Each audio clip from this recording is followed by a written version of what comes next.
Halo Sobat Mania, kembali lagi di BRC Official, ada kabar menarik nih mengenai jadwal padat, menanti PSM Makassar pada bulan September tahun 2024. Laskar Pinisi akan melakoni 5 pertandingan, di 2 kompetisi berbeda dalam waktu 19 hari. Selain padat, PSM Makassar juga akan menghadapi lawan kuat, selama bulan September. Pertama, pasukan Ramang menantang Persib Bandung, pada pekan keempat Liga 1. Laga ini, akan berlangsung di Stadion Sijalak Harupat, Kabupaten Bandung, Jawa Barat, Rabu, tanggal 11 September tahun 2024.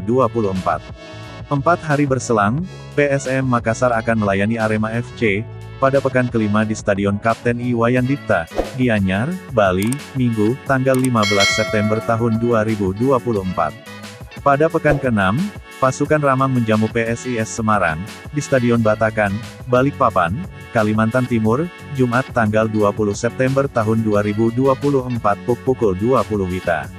Usai lawan PSIS Semarang, Yuran Fernandes CS, akan menghadapi Sun United, di ASEAN Club Championship ACC.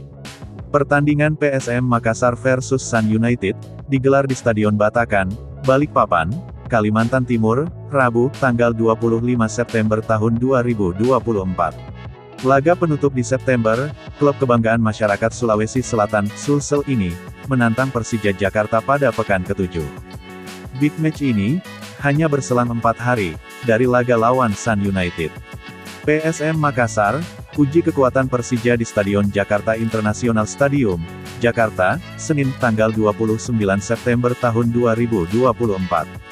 Bek PSM Makassar, Aloisio Neto Soares mengatakan, timnya akan bekerja keras.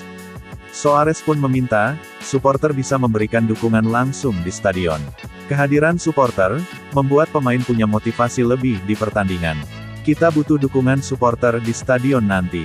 Inilah yang membuat kita bisa berjuang, dan bertarung hingga menit terakhir, pinta bek asal Brasil ini.